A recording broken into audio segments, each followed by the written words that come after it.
Hi friends, welcome back to our YouTube channel. మీరు చూస్తున్నారు master TV. నేను మీ విజయ్ కుమార్. ఈ వీడియోలో మనము గ్రూప్ 4 కి సంబంధించి కొన్ని ముఖ్యమైనటువంటి విషయాలు మాట్లాడేటటువంటి ప్రయత్నం అయితే చేద్దాం. చాలా మందికి సెకండ్ లిస్ట్ అనేది మరి వస్తుందా లేదా అనేటటువంటి డౌట్ అయితే ఉన్నది. అదే విధంగా చూసినట్లయితే మనకు గ్రూప్ 4 అభ్యర్థులకు మరి ఒక శుభవార్త. డిసెంబర్ 4వ తారీఖున నియామక పత్రాలు అందజేత కార్యక్రమం అనేది ఉండబోతుంది.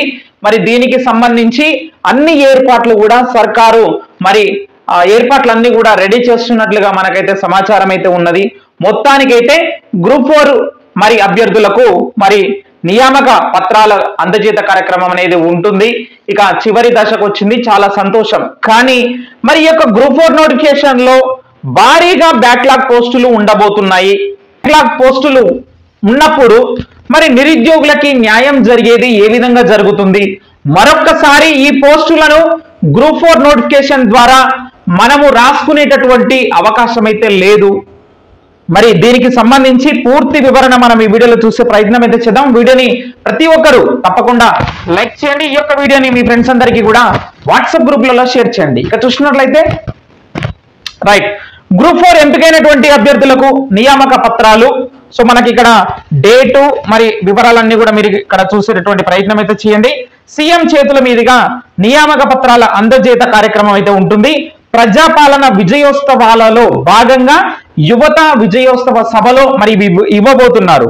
డిసెంబర్ 4న పెద్దపల్లి వేదికగా సభ నిర్వహణ అయితే ఉంటుంది. సో చాలా మంది నాకు మార్నింగ్ నుంచి కాల్ చేసి ఏమన్నారంటే, సార్ పెద్దపల్లి జిల్లాలో అంటే పెద్దపల్లిలో కాకుండా హైదరాబాద్ లో ఎల్బీ స్టేడియంలో పెడితే కనుక మరి రాష్ట్రం నలుమూలల నుంచి అభ్యర్థులు రావడానికి కొంత మరి సౌకర్యంగా ఉండేది.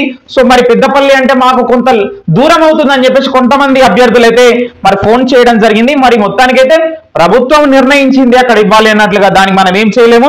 గ్రూప్ 4 తో పాటు వివిధ రిక్రూట్మెంట్ల ద్వారా ఎంపికైనటువంటి 9,000 మందికి నియామక పత్రాలు అయితే ఇవ్వబోతున్నారు. అంటే మరొక 1000 మందికి కూడా అదనంగా వివిధ రకాలైనటువంటి నోటిఫికేషన్లలో ఎవరైతే సెలెక్ట్ అయినారో ఆ యొక్క అభ్యర్థులకు కూడా ఇచ్చేటటువంటి కార్యక్రమం అయితే చేయబోతున్నారు. ఇక ముఖ్యమైనటువంటి పాయింట్ మనం ఈ వీడియోలో మాట్లాడాలి. గ్రూప్ 4 లో భారీగా బ్యాక్లాగ్ ఉండబోతున్నాయండి. రేపు డిసెంబర్ 4వ తారీఖున జరగబోయేటటువంటి ఈ నియామక పత్రాల అందజేత కార్యక్రమం ఏదైతే ఉందో, నియామక పత్రాల అందజేత కార్యక్రమం ఏదైతే ఉందో దానికి ఎంత మంది అటెండ్ అవుతారో మీరు చూడండి.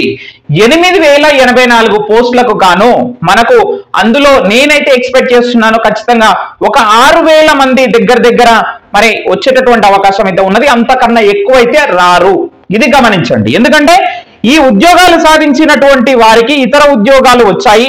టీచర్ గా ఎంపికైనటువంటి అభ్యర్థికి గ్రూప్ 4 ఉద్యోగం వచ్చింది. నాట్ బిల్డింగ్ ఆప్షన్ ఇవ్వకపోవడంతో ఎఫెక్ట్ అయింది. 2,000 పోస్టులు మరి బ్యాక్లాగ్ అవుతాయి అంటున్నటువంటి అభ్యర్థులు ఖచ్చితంగా ఉంటాయండి. 2,000 ఇంకా తక్కువనే, అంతకన్నా ఎక్కువ ఉన్నా మనం ఆశ్చర్యపోనక్కర్లేదు. ఒక నోటిఫికేషన్ మనకు తెలంగాణ పబ్లిక్ సర్వీస్ కమిషన్ ద్వారా మరి విడుదల చేసి మరి ఇన్ని బ్యాక్లాగ్ పోస్టులు పెట్టుకున్న తర్వాత మరి నిరుద్యోగులకి ఏ విధంగా న్యాయం జరిగినట్టు ఒక్కసారి మీరైతే చెప్పవలసిందిగా నేనైతే అడుగుతున్నాను. ఏ విధంగా న్యాయం జరిగింది, ఈ నోటిఫికేషన్ వల్ల ఎలా న్యాయం జరిగింది అని చెప్పేసి చాలా మంది నిరుద్యోగులు మరి ఈరోజు బాధపడతా ఉన్నారు. డౌన్ మెరిట్ లో మంచి మార్కులు వచ్చినటువంటి వాళ్ళు ఉన్నారు, వాళ్ళందరికీ ఉద్యోగాలు రాలేదు. కనీసం మరి ప్రభుత్వం సెకండ్ లిస్ట్ అయినా సరే విడుదల చేసేటటువంటి ప్రయత్నం అయితే చేయాలి. సెకండ్ లిస్ట్ ఇవ్వాలి. ఈ యొక్క గ్రూప్ 4 యొక్క నియామక పత్రాల అందజేత కార్యక్రమం అయిపోయిన తర్వాత ఎంతమంది అసలు ఈ యొక్క కార్యక్రమానికి వచ్చారు, ఎంతమంది మరి అపాయింట్మెంట్ ఆర్డర్స్ తీసుకున్నారు, ఎంతమంది రాలేదు అనేటటువంటి గణాంకాలు అయితే వస్తాయి. కాబట్టి మరి ఇన్ని బ్యాక్లాగ్ పోస్టులు పెట్టుకొని మనం ఏం చేస్తాము? డౌన్ మెరిట్ లో ఉన్నటువంటి వాళ్ళని పిలిచి రెండో జాబితా ఇద్దాము అన్నట్లుగా ప్రభుత్వం అయితే ఆలోచన చేసినట్లయితే మరొక 2,000-2,500 కుటుంబాలు మరి బాగుపడినట్లు అవుతాయి. కాబట్టి మరి ప్రభుత్వం ఆ దిశగా ఆలోచించాలి. ఎందుకంటే మళ్ళొక్కసారి మరి ఈ యొక్క గ్రూప్ 4 నోటిఫికేషన్ వచ్చేటటువంటి అవకాశం కూడా లేదు. మళ్ళీ వచ్చేటప్పుడు రాదు అండి, గ్రూప్ 4 నోటిఫికేషన్ మళ్ళీ ఉండదు. ఈ యొక్క పోస్టులను అంటే జూనియర్ అసిస్టెంట్ క్యాడర్ ఉన్నటువంటి పోస్ట్ అలాగే ఉంటుంది, వాటిని తీసుకుపోయి గ్రూప్ 3 లో మర్జ్ చేయడం జరిగింది. కాబట్టి మళ్ళీ గ్రూప్ 4 నోటిఫికేషన్ అనేది తెలంగాణలో ఇక ఉండబోదు. ఇప్పుడు రాసినటువంటి గ్రూప్ 4 నోటిఫికేషన్ చివరిది అని చెప్పేసి మీరు గమనించాలి. గ్రూప్ 4 యొక్క నోటిఫికేషన్ అయితే ఉండదు కాబట్టి మళ్ళీ మరి ప్రిపేర్ కావాలన్నా కానీ మరి అంత ఆర్థిక స్తోమత ఉండదు, మరి అంత టైం ఉండదు. ఇప్పటికే చాలా సమయం మరి వృధా చేసుకున్నాం. గత బీఆర్ఎస్ ప్రభుత్వంలో 10 సంవత్సరాలు ఎలాంటి నోటిఫికేషన్ లేకుండా వృధా అయిపోయింది. తర్వాత నోటిఫికేషన్ వచ్చిన తర్వాత ఇన్ని సంవత్సరాలు వృధా చేసుకున్నాం. మళ్ళీ ఓపిక లేదంటూ మరి చాలా మంది నిరుద్యోగులు అయితే మరి కామెంట్స్ అయితే చేస్తా ఉన్నారు. నిజంగా ప్రభుత్వం ఇప్పటికైనా సరే సెకండ్ లిస్ట్ ఏమన్నా ఇచ్చేటటువంటి అవకాశం ఉంటే గనక ప్రభుత్వ పెద్దలు అటు టీజీపీఎస్సీ అధికారులు మరి ఇచ్చేటటువంటి పరిశీలన చెయ్యాలని చెప్పేసి మేమందరం కూడా కోరుకుంటున్నాము. ఎంతమంది సపోర్ట్ చేస్తున్నారు దీనికి?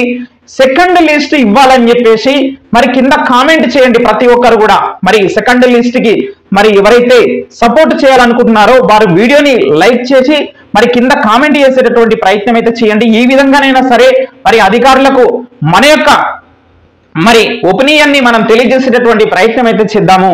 అదే విధంగా చూసినట్లయితే మరి కొన్ని డిపార్ట్మెంట్లకు సంబంధించి గ్రూప్ 4 యొక్క అభ్యర్థులకు చాలా డౌట్స్ ఉన్నాయి.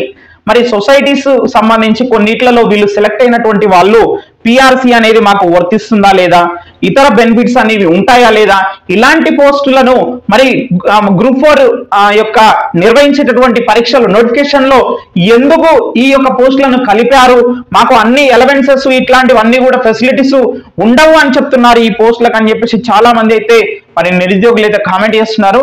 అది కొంత వాస్తవమే. మరి అంటే ఇప్పుడు మున్సిపల్ వార్డ్ ఆఫీసర్ కి సెలెక్ట్ అయినటువంటి పర్సన్ కి, రెవెన్యూలో సెలెక్ట్ అయినటువంటి పర్సన్ కి, అలాగే అకౌంట్స్ డిపార్ట్మెంట్ లో సెలెక్ట్ అయినటువంటి పర్సన్ కి, సో ఈ సొసైటీస్ లో మరి సెలెక్ట్ అయినటువంటి వాళ్ళకి బెనిఫిట్స్ కొద్దిగా తక్కువగా ఉంటాయని చెప్పాలా. అంటే వాళ్ళతో పోల్చుకుంటే రెవెన్యూ సూపర్ గా ఉంటుంది, మున్సిపల్ వార్డ్ ఆఫీసర్ సూపర్ గా ఉంటుంది, అది పూర్తిగా 100% గవర్నమెంట్ జాబ్. ఇట్లాంటివన్నీ కూడా అకౌంట్స్ డిపార్ట్మెంట్ ఇవన్నీ కూడా ఈ సొసైటీస్ అని చెప్పేసరికి మరి మాది అసలు గవర్నమెంట్ జాబ్ అయినా సార్ మాకు చాలా డౌట్ వస్తుంది, మేము ఇందులో మరి జాయిన్ కావాలంటే మాకు ఇష్టం అనిపిస్తలేదు, ఇన్ని రోజులు కష్టపడి చదివింది దీనికోసమా మేము అంటూ చాలా మంది అయితే మరి నిరుద్యోగులు కామెంట్ చేస్తా ఉన్నారు సెలెక్ట్ అయినటువంటి అభ్యర్థులు. సో నిజమే, దానికి సంబంధించి నేను పూర్తి వివరాలు డిపార్ట్మెంట్ నుంచి మరి కనుక్కొని మీకు వీడియో చేసేటటువంటి ప్రయత్నం అయితే చేస్తాను. ఇంకా మీకు ఏమైనా డౌట్స్ ఉంటే కనుక కామెంట్ చేయండి. Thank you very much.